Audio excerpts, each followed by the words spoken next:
तेहेन जर्मनी रेन chancellor Olaf Scholz हे अकनाय इंडिया रे बारमाह लगी तहनाय इंडिया रे राष्ट्रपति भवन रे इंडिया रेन प्रेसिडेंट द्रौपदी मुर्मू साथे होय ᱧᱟᱯᱟᱢ लेना नरेंद्र मोदी मेघालय और नागालैंड पोनत रेना स्पेशल गिफ्ट हो एमादेयाय ओलाफ स्कॉल्ज आयमा साताम इदी कते एग्रीमेंट हुएना बानार दिसम मुद्रे इंडिया रेन प्राइम मिनिस्टर नरेंद्र मोदी और जर्मनी रेन चांसलर नोआ एग्रीमेंट रेकिन सेलेद लेना आयमा दिन खनगे जर्मनी सला भागे सगै दोहो आगुदाय इंडिया निया लाहारेन चांसलर एंजेला मार्केल सला हो भागे सगै ताहे कना मोदीवा भारत रे निवेश इदी कते जर्मनी लाहारे मेने मेनते लई केदाय नरेंद्र मोदी ओना साथे digital transformation IT telecom supply chain लेकान आयमा साताम इदी कते बिजनेस अमलिय कोटेन हो बिचार हताव हुई लेना मेनते ले लेदाय इंडिया रेन प्राइम मिनिस्टर ग्रीन और सस्टेनेबल डेवलपमेंट इदी कते हो जर्मनी सला एग्रीमेंट हुए कना मेनते ले केदाय दिसोम रेन मारांग मंत्री जाते क्लाइमेट चेंज लेकान साताम चेतन हो कामी गानो नरेंद्र मोदी चेरे ले कदाय आजमा बोनी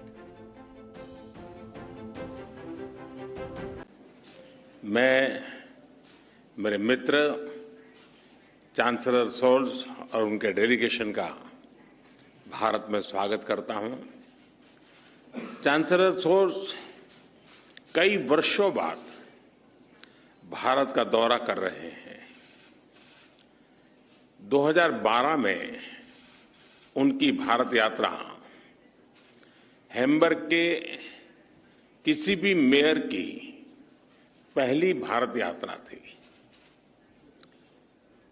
स्पष्ट है कि उन्होंने भारत जर्मनी संबंधों की संभावनाओं को बहुत पहले ही समझ लिया था। पिछले वर्ष हमारी 3 बैठकें हुई और हर बार हमारी चर्चाओं में उनकी इस दूरदृष्टि और विजन से हमारे द्विपक्षीय संबंधों को एक नई गति और ऊर्जा मिली है। आज की बैठक में भी हमने सभी महत्वपूर्ण द्विपक्षीय मुद्दों तथा क्षेत्रीय एवं अंतर्राष्ट्रीय विषयों पर विस्तार पूर्वक चर्चा की। फ्रेंड्स, भारत और जर्मनी के मजबूत संबंध साझा लोकतांत्रिक मूल्यों और एक दूसरे के हितों की डीप अंडरस्टैंडिंग पर आधारित है। दोनों देशों के बीच सांस्कृतिक एवं आर्थिक आदान प्रदान का भी लंबा इतिहास रहा है। विश्व की 2 बड़ी लोकतांत्रिक अर्थव्यवस्थाओं के बीच बढ़ता सहयोग दोनों देशों की जनता के लिए तो लाभकारी है ही, आज के तनावग्रस्त विश्व में इससे एक सकारात्मक संदेश भी जाता है। जर्मनी यूरोप में हमारा सबसे बड़ा ट्रेडिंग पार्टनर होने के साथ भारत में निवेश का भी महत्वपूर्ण स्रोत है। आज मेक इन इंडिया और आत्मनिर्भर भारत अभियान की वजह से भारत में सभी सेक्टर्स में नए अवसर खुल रहे हैं। इन अवसरों के प्रति जर्मनी की रुचि से हम उत्साहित हैं। चांसलर सोल्ज के साथ आज आया हुआ बिजनेस डेलीगेशन और भारतीय बिजनेस लीडर्स के बीच एक सफल बैठक हुई और कुछ अच्छे एग्रीमेंट भी, बड़े महत्वपूर्ण एग्रीमेंट भी हुए। Digital transformation, fintech, IT, telecom और सप्लाई चेन्स के डाइवर्सिफिकेशन जैसे विषयों पर हमें दोनों देशों के प्रमुख इंडस्ट्री लीडर्स के उपयोगी विचार और सुझाव भी सुनने को मिले। फ्रेंड्स, भारत और जर्मनी ट्रायंगुलर डेवलपमेंट कॉरपोरेशन के तहत तीसरे देशों के विकास के लिए आपसी सहयोग बढ़ा रहे हैं। पिछले कुछ वर्षों में हमारे बीच पीपल टू पीपल संबंध भी सुदृढ़ हुए हैं। पिछले वर्ष दिसंबर में किए गए migration and mobility partnership agreement, उससे ये संबंध और भी गहरे होंगे।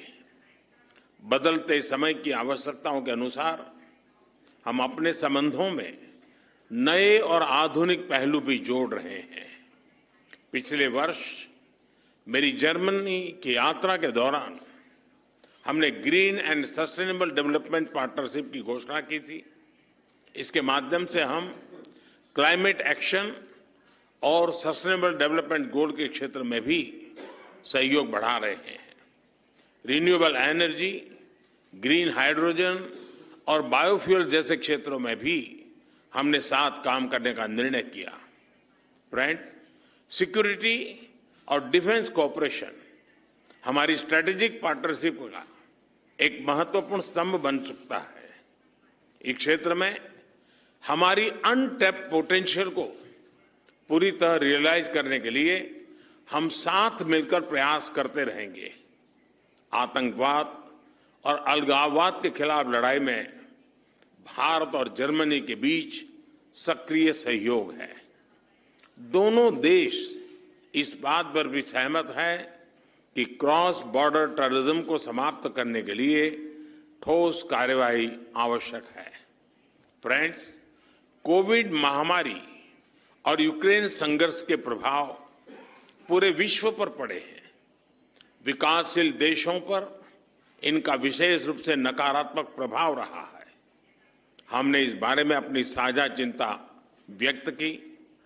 हम सहमत हैं कि इन समस्याओं का समाधान संयुक्त प्रयासों से ही संभव है। भारत की G20 की अध्यक्षता में भी हम इस बात पर बल दे रहे हैं। यूक्रेन के घटनाक्रम के शुरुआत से ही भारत ने डायलॉग और डिप्लोमेसी के माध्यम से इस विवाद को सुलझाने पर जोर दिया है। भारत किसी भी शांति प्रक्रिया में योगदान देने के लिए तैयार है। हमने इस बात पर भी सहमति दोहराई कि वैश्विक वास्तविकताओं को बेहतर तरीके से दर्शाने के लिए मल्टीलेटरल इंस्टीट्यूशंस में सुधार आवश्यक है। यूएन सिक्योरिटी काउंसिल में सुधार लाने के लिए G4 के अंतर्गत हमारी सक्रिय भागीदारी से यह स्पष्ट है। एक्सेलेंसी, सभी देशवासियों की तरफ से मैं एक बार फिर आपका और आपके डेलीगेशन का भारत में स्वागत करता हूं। इस वर्ष सितंबर में भारत में आयोजित G20 समिट के लिए हमें आपका फिर से स्वागत करने का अवसर मिलेगा। आपकी इस भारत यात्रा और आज की हमारी उपयोगी चर्चा के लिए आपका बहुत बहुत धन्यवाद।